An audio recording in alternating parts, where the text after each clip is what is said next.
9 नवंबर 2022 रायपुर में गुरुजी पंडित प्रदीप मिश्रा जी द्वारा वाची जा रही चंपेश्वर शिव महापुराण कथा के पहले दिन की कथा पूर्ण हो चुकी है। आज की कथा में गुरुजी ने शमी पत्र के बिल्कुल नए 3 उपाय बताए हैं। साथ में गुरुजी ने यह भी बताया कि हमें कितनी अगरबत्ती एक साथ जलाना चाहिए और अगरबत्ती लगाने के 4 लाभ हमें कैसे प्राप्त हो सकते हैं, उसी की जानकारी आज की कथा में गुरुजी ने दी है। साथ ही आज की कथा में गुरुजी ने 22 उपाय और पत्र पढ़े हैं। सभी की जानकारी आपको इस वीडियो के माध्यम से देंगे। अगर आपने आज की कथा नहीं सुनी है तो पूरी कथा का रास्ता तो आपको इस छोटे से वीडियो से प्राप्त हो जाएगा। बढ़ते हैं पहली जानकारी की ओर। कथा शुरू होते ही गुरुजी ने सबसे कहा, आपको मानव की देह 2 कारणों से मिली है। पहला कारण भगवान की भक्ति करने के लिए, आराधना करने के लिए, और दूसरा कारण अपने कर्मों का भोग भोगने के लिए। बढ़ते हैं आज की कथा की दूसरी जानकारी की ओर। छत्तीसगढ़ की धरा में पंचकोशी यात्रा के अंतर्गत 5 महादेव का वर्णन मिलता है, जो कि इस प्रकार है: फड़िकेश्वर महादेव, चंपेश्वर महादेव, ब्रह्मेश्वर महादेव, कोपेश्वर महादेव, पटेश्वर महादेव। बढ़ते हैं आज की कथा की तीसरी जानकारी की ओर। गुरुजी ने बताया, जैसे 12 ज्योतिर्लिंगों में महादेव स्वयं प्रकट हुए हैं, उसी प्रकार छत्तीसगढ़ के चंपारण में चंपेश्वर महादेव स्वयं प्रकट हुए हैं। बढ़ते हैं आज की कथा की चौथी जानकारी की ओर। हर समस्या का हल 1 लोटा जल है, पर एक बात का ध्यान रखें, छल से चढ़ाया हुआ जल, छल से अर्पित किया गया जल महादेव कभी भी स्वीकार नहीं करते हैं। बढ़ते हैं आज की कथा की 5वीं जानकारी की ओर। गुरुजी ने बताया, रोड में जिसका घर होता है उसकी बहुत कीमत होती है। गली कूचे में अगर घर है तो उसकी कीमत कम होती है, पर शिव महापुराण की कथा कहती है, अगर इंसान रोड के किनारे होगा तो उसकी कीमत नहीं होगी। जैसे मक्खी सब्जी या कबाड़ के ऊपर रखकर तुल जाए तो उसकी कोई कीमत नहीं होती है। अगर वही सोनार के यहाँ सोने में बैठकर तुल जाए तो उसकी कीमत हजारों में होती है। उसी तरह आप कहाँ बैठ रहे हो, किस चौराहे में बैठ रहे हो, किस रोड में बैठ रहे हो, उसकी कीमत नहीं है, बल्कि जब आप शिव महापुराण में बैठ रहे हो, भागवत में बैठ रहे हो, प्रभु भजन में बैठ रहे हो, तो आपकी कीमत बढ़ जाती है। बढ़ते हैं आज की कथा की 6वीं जानकारी की ओर। गुरुजी ने बताया, जैसा आप अपने घर में अटाला नहीं रखते हैं, वैसे ही महादेव अपने घर में अटाला नहीं रखते हैं। और महादेव का घर है यह पृथ्वी, इसलिए महादेव अपने घर में अटाला क्यों रखेंगे? और महादेव ने अपने घर मतलब पृथ्वी में आप लोगों को रखा है, मतलब आप सभी मूल्यवान हैं। बस आप अपने कर्मों को श्रेष्ठ रखिए, निरंतर मेहनत करते रहिए, उन्नति के मार्ग में अग्रसर रहिए और भगवान की भक्ति में लीन रहिए। बढ़ते हैं आज की कथा की 7वीं जानकारी की ओर। गुरुजी ने बताया, शिव महापुराण की कथा कहती है, आपको कभी भी अंधविश्वास में नहीं पड़ना है। किसी के पास जाकर ये नहीं बोलना है कि मुझे गड़ा हुआ धन मिल जाए। ऐसे लोगों के चक्कर में बिल्कुल भी नहीं आना है, बल्कि हमें महादेव से हमेशा यही कहना है कि हे महादेव, मेरे भाग्य में जितना धन लिखा है वह मुझे जरूर दीजिएगा, मुझे दूसरे के भाग्य का नहीं चाहिए। बढ़ते हैं आज की कथा की 8वीं जानकारी की ओर। गुरुजी ने बताया, बेलपत्र, पीपल, आंवला, वट वृक्ष, इन वृक्षों का काफ़ी महत्व है पुराणों में। बेलपत्र के वृक्ष के नीचे लक्ष्मी, पार्वती और शिवजी निवास करते हैं। पीपल में 52,000 ब्राह्मण निवास करते हैं। शमी के पेड़ में भगवान शिव अड़भंग स्वरूप में निवास करते हैं। बढ़ते हैं आज की कथा की 9वीं जानकारी की ओर। बहुत तंबाकू गुटखा खा रहे हो, छोड़ने का भी प्रयास कर रहे हो, पर वह छूट नहीं रहा हो। गुरुजी ने बताया कि क्योंकि तंबाकू से कैंसर जैसी भयानक बीमारी भी होती है, तो इस समस्या के निदान के लिए आपको यह उपाय करना है। आपको शमी के वृक्ष के नीचे की ही मिट्टी का उपयोग करते हुए एक शिवलिंग बनाना है, और उस शिवलिंग पर आपको एक बेलपत्र और एक शमी पत्र अर्पित कर देना है। बेलपत्र और शमी पत्र अर्पित करने के बाद आप बेलपत्र को औषधि रूप में उठा लें और शमी पत्र और शिवलिंग का विसर्जन कर दें। अब इस बेलपत्र को आपको एक विशेष तरीके से खाना है। जो व्यक्ति नशा कर रहा है उसे ही यह बेलपत्र खिलाना है, पर 3 दिन तक एक विशेष क्रम में खिलाना है। सबसे पहले दिन आप उसको बीच वाली पत्ती खिलाएंगे, इसके बाद आप उसको राइट हैंड वाली मतलब सीधे हाथ तरफ वाली पत्ती खिलाएंगे, इसके बाद उसको आप तीसरे दिन मतलब अंतिम दिन लेफ्ट हैंड मतलब बची हुई एक पत्ती खिलाएंगे। इस प्रकार से उस व्यक्ति को बेलपत्र की इन 3 पत्तियों का औषधि रूप में सेवन करा देने से उसका तंबाकू खाने का, नशा करने का आदत छूट जाती है। बढ़ते हैं आज की कथा की 10वीं जानकारी की ओर। अभी जो मैंने आपको शमी पत्र और बेलपत्र वाला उपाय बताया है, वह उपाय आप व्यसन में डूबे हुए व्यक्ति, मदिरा पान करने वाले व्यक्ति या फिर गलत कर्मों में लिप्त व्यक्तियों के लिए भी कर सकते हैं। बढ़ते हैं आज की कथा की 11वीं जानकारी की ओर। गुरुजी ने मदिरा पान करने वाले और तंबाकू खाने वालों को एक बात बताई। गुरुजी ने कहा, जब भी आप तंबाकू खाते हैं तो आपके गाल कट जाते हैं, फिर ठीक हो जाते हैं, फिर खाते हैं, फिर कट जाते हैं। ऐसा होते ही रहता है। ऐसे कई सालों में होने के बाद गालों में घाव होने लगता है। इसके बाद उन घावों में बीमारियां होने लगती हैं। इसलिए गुरुजी ने सभी से तंबाकू का सेवन ना करने को कहा है। इसके बाद गुरुजी ने बताया, पुराने लोग तंबाकू या गुटखा नहीं खाया करते थे, वह पान और बीड़ा खाते थे, जिसमें चूना और कंकु रहता था, जो बीमारियां नहीं होने देता था। बढ़ते हैं आज की कथा की 12वीं जानकारी की ओर। गुरुजी ने बताया, मान लो किसी कार्य के लिए निकल रहे हो, वह कार्य हो नहीं रहा हो और उस कार्य को करने आप जब भी चाहते हो तो बार बार अटकलें आ जाती हों, आपने सभी के पास जाकर हाथ जोड़ लिया कि हमारा वह कार्य हो जाए, पर नहीं हो पा रहा हो और वह कार्य होना बहुत आवश्यक हो, तो आपको यह उपाय करना ही है। आपको एक शमी पत्र लेना है और उसको आपको शिवलिंग के ऊपर अर्पित कर देना है। शिवलिंग के ऊपर अर्पित करने के बाद आप उस शमी पत्र को शिवलिंग के ऊपर से उठा के माता अशोक सुंदरी के स्थान पर अर्पित कर दें।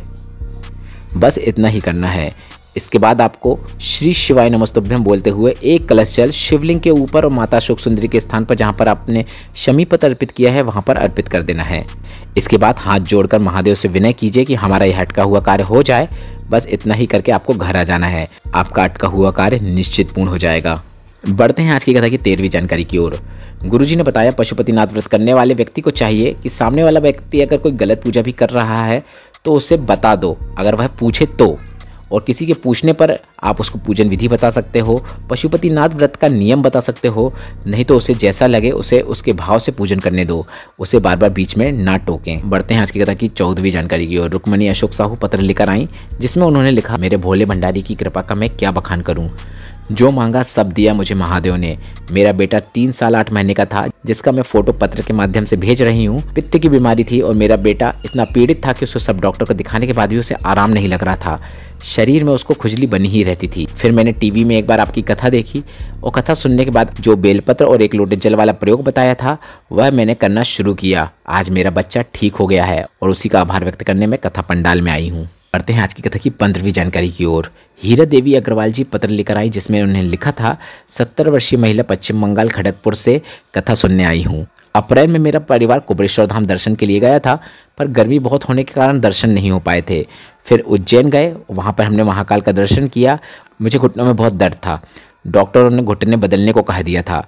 उज्जैन से लौटने के बाद हम वापस कुबेरेश्वर धाम आए और बहुत भीड़ होने के बाद भी हमें वहाँ से रुद्राक्ष मिल गया।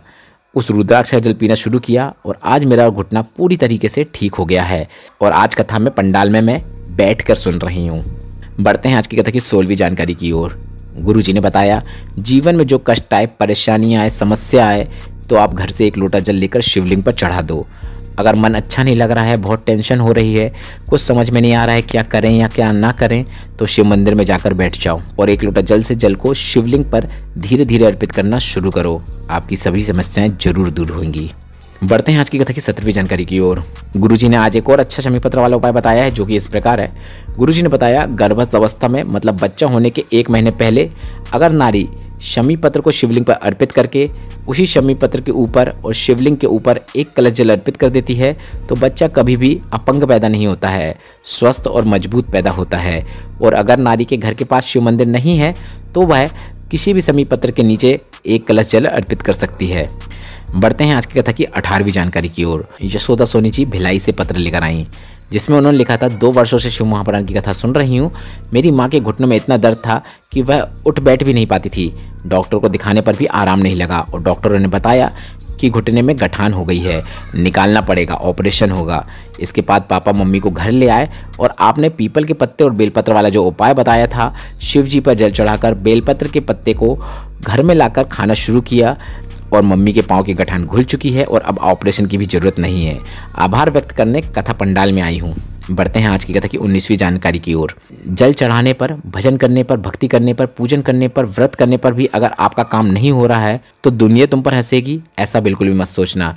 बल्कि दुनिया ये कहेगी कि इतनी भोलेनाथ की भक्ति करने पर भी भोलेनाथ ने इन्हें क्या दिया, मतलब दुनिया भोलेनाथ पर हंसेगी। इसके बाद गुरुजी ने कहा, ओ भोलेनाथ कभी भी ऐसा होने नहीं देगा और वह तुम्हारी पूजा स्वीकार करके तुम्हारी सभी मनोकामनाओं को निश्चित पूर्ण करेगा। बस आपके द्वारा की गई पूजा सच्चे मन से सही तरीके से की गई हो, उसे भोलेनाथ स्वीकार करते ही हैं।